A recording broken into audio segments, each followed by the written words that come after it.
Bismillahirrahmanirrahim. Assalamualaikum warahmatullahi wabarakatuh. Salam sejahtera bagi kita semuanya.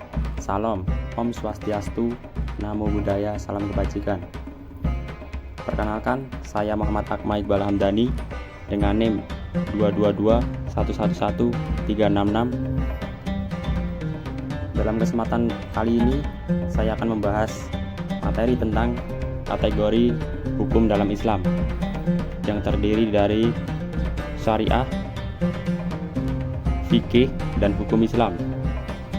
Dan akan saya lanjutkan ke dalam materi yang kedua, yaitu tentang kedudukan fikih siasah dalam sistematika hukum Islam.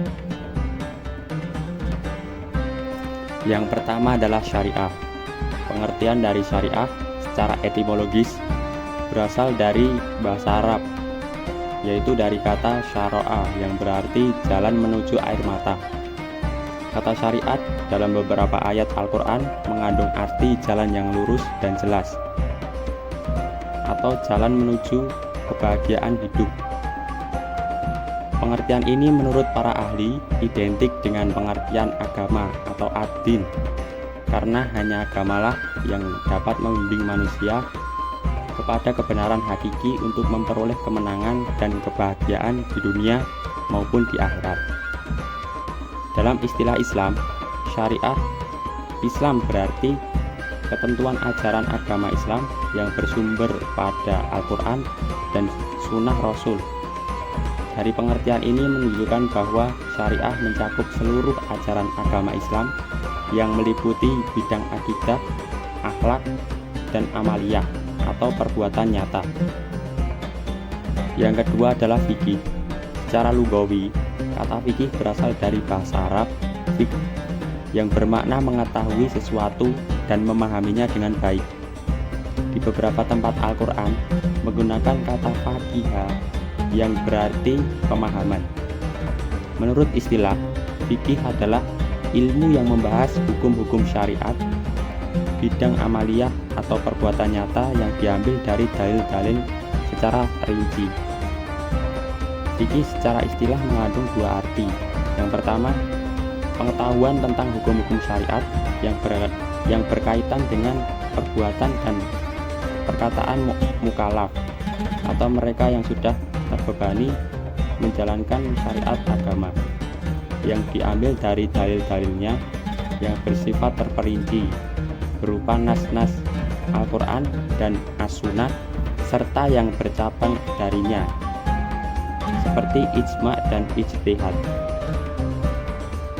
Arti yang kedua adalah hukum-hukum yang berasal dari interpretasi hukum syara itu sendiri. Yang berikutnya ada hubungan antara syariah dan fikih. Syariah lebih luas cakupannya daripada fikih, karena syariah merupakan ajaran dari seluruh aspek agama. Selain bahwa dalam bahasa Arab kata syariah lebih dulu diketahui dibandingkan fikih, dengan kata lain dapat dikatakan bahwa syariah merupakan konsep ideal dan abstrak yang dikehendaki Allah. Maka fikih dipahami sebagai upaya manusia untuk memahami kehendak tersebut. Selanjutnya, syariah diartikan dengan ketentuan atau aturan yang ditetapkan oleh Allah tentang tingkah laku manusia di dunia dalam mencapai kehidupan yang baik di dunia dan di akhirat. Ketentuan syariah terbatas dalam firman Allah dan penjelasannya melalui sabda Rasulullah. Jadi semua tindakan manusia di dunia dalam tujuannya untuk mencapai kehidupan yang lebih baik, yaitu harus tunduk kepada kehendak Allah dan Rasul. Kehendak Allah dan Rasulullah itu sebagian telah terdapat secara tertulis dalam Al-Quran dan Sunnah yang disebut dengan syariah. Sedangkan sebagian besar lainnya tersimpan di balik apa yang tertulis tersebut atau tersirat. Untuk mengetahui keseluruhan apa yang dikehendaki Allah tentang tingkah laku manusia itu harus ada pemahaman yang mendalam tentang syariah, sehingga secara amaliyah syariah itu dapat diterapkan dalam kondisi dan situasi bagaimanapun. Hasil dari pemahaman itu dituangkan dalam bentuk ketentuan yang terperinci. Nah, ketentuan terperinci tentang tingkah laku orang mukallaf yang diramu dan diformulasikan sebagai hasil pemahaman tersebut disebut dengan fikih. Pemahaman tersebut atau pemahaman terhadap hukum syarak atau formulasi fikih itu mengalami perubahan sesuai dengan perubahan situasi dan kondisi manusia serta dinamika perkembangan zaman. Kemudian di sini ada perbedaan syariah dan fikih. Perbedaannya yang pertama, syariah identik dengan wahyu Allah, sedangkan fikih adalah produk fuqaha atau mujtahid. Jadi fikih itu pemikiran dari para mujtahid, dari hasil ijtihad mujtahid masing-masing. Yang kedua adalah syariah memiliki nilai kebenaran yang mutlak, sedangkan fikih sebagai produk memiliki kebenaran relatif dan zani atau bersifat perkiraan. Yang ketiga, syariah adalah sasaran untuk dipahami dalam rangka dipraktekkan, sedangkan fikih sebagai proses adalah upaya memahami syariah itu untuk dipraktekkan.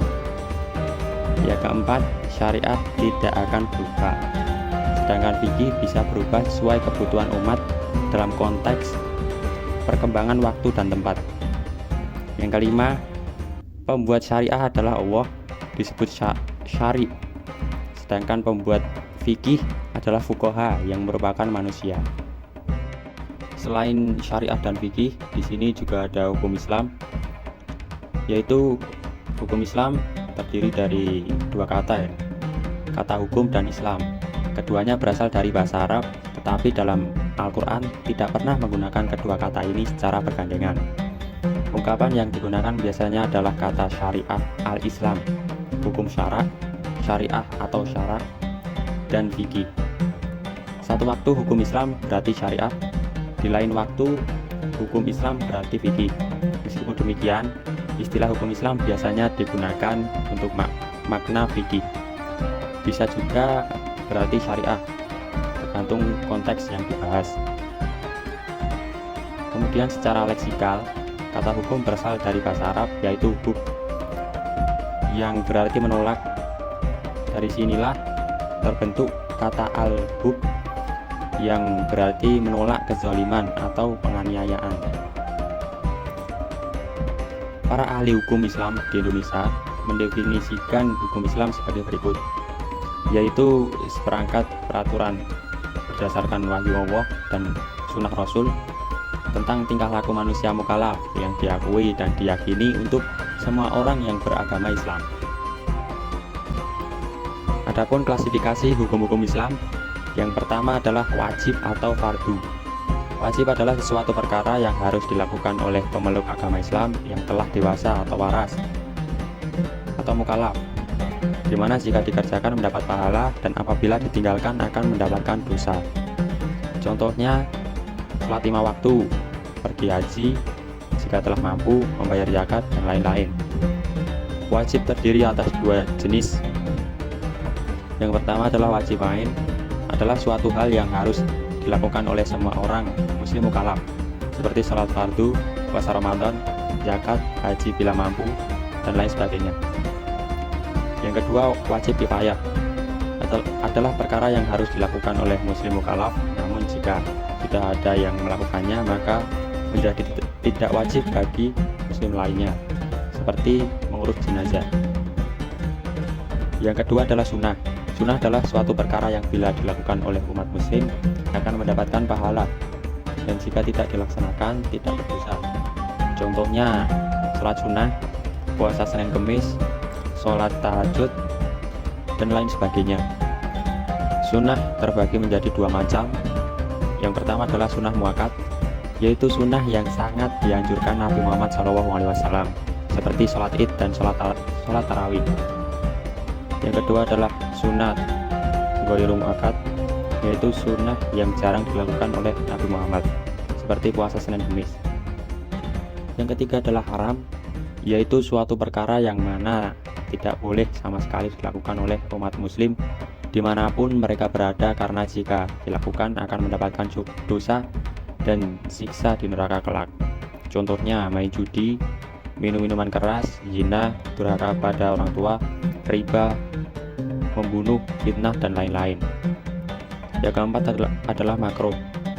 Makruh adalah suatu perkara yang dianjurkan untuk tidak dilakukan, akan tetapi jika dilakukan tidak berdosa, dan jika ditinggalkan akan mendapatkan pahala dari Allah.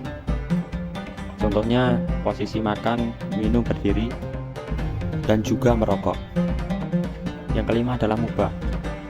Mubah adalah suatu perkara yang jika dikerjakan oleh seorang muslim tidak akan mendapatkan dosa ataupun pahala. Contohnya makan, minum, belanja, bercanda, melamun, dan lain sebagainya. Ya, selanjutnya kita akan masuk ke materi yang berikutnya, yaitu kedudukan fikih siyasah dalam sistematika hukum Islam. Yang pertama itu kita bahas arti dari siyasah. Menurut Husain Fauzi An-Najjar, siyasah adalah suatu pengaturan kepentingan dan pemeliharaan kemaslahatan rakyat serta pengambilan kebijakan yang tepat demi menjamin terciptanya kebaikan bagi mereka. Oke, menurut yang kedua adalah menurut Ibnu Mansur, yaitu siyasah adalah mengatur sesuatu dengan cara yang membawa kepada kemaslahatan. Ya, sebelum kita masuk ke pembahasan kedudukan fikih siyasah di dalam hukum Islam, perlulah untuk kita ketahui terlebih dahulu hukum Islam secara umum. Diketahui sistematika hukum Islam, maka dapatlah dipahami kedudukan fikih siyasah di dalam sistematika hukum Islam itu. Ya, menurut Dr. Wahbah Az-Zuhaili, salah satu dari keistimewaan hukum Islam dibandingkan dengan hukum lainnya adalah bahwa hukum Islam itu selalu dikaitkan atau dihubungkan dengan 3 perkara penting bagi manusia. Yang pertama adalah hubungan manusia dengan Tuhan. Yang kedua, hubungan manusia dengan dirinya sendiri. Yang ketiga, hubungan manusia dengan masyarakat sosialnya. Lalu hukum Islam itu diperuntukkan untuk dunia dan akhirat, agama dan negara, serta yang berkaitan dengan seluruh manusia secara keseluruhan, dan tidak ada kadaluarsa sampai hari kiamat. Maka dari itu, hukum-hukum produk Islam semuanya berkaitan dengan akidah, ibadah, akhlak, dan juga muamalah. Nah, agar dapat memenuhi peruntukan tersebut, maka hukum Islam atau yang juga disebut dengan fikih, yang mana dalam hal ini berhubungan dengan apa yang keluar dari seorang mukallaf dari segi ucapan dan juga pekerjaan, itu meliputi 2 perkara pokok. Perkara pokok tersebut yang pertama adalah fikih ibadah atau hukum ibadah, yaitu hukum-hukum yang mengatur segala persoalan yang berpautan dengan urusan akhirat. Bagian dari fikih ibadah adalah bersuci, sholat, puasa, haji, zakat, nazar, sumpah, dan sebagainya, dari perkara-perkara yang bertujuan mengatur hubungan antara manusia dengan Tuhannya. Malah di Al-Quran membicarakan masalah ini melebihi 140 ayat.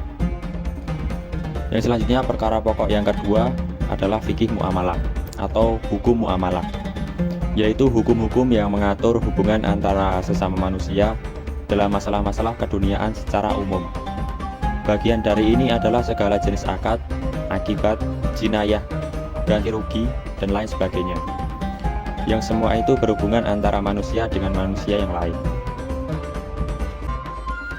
Jadi dapat disimpulkan bahwa fikih siyasah mempunyai kedudukan penting dan posisi yang strategis dalam masyarakat Islam dalam memikirkan, merumuskan, dan menetapkan kebijakan-kebijakan politik praktis yang berguna bagi kemaslahatan masyarakat muslim khususnya dan warga lain umumnya. Pemerintah jelas memerlukan fikih siyasah. Tanpa kebijakan politik pemerintah, sangat boleh jadi umat Islam akan kesulitan mengembangkan potensi yang mereka miliki. Cukup sekian paparan materi saya pada video kali ini. Kurang lebihnya saya mohon maaf. Cukup sekian.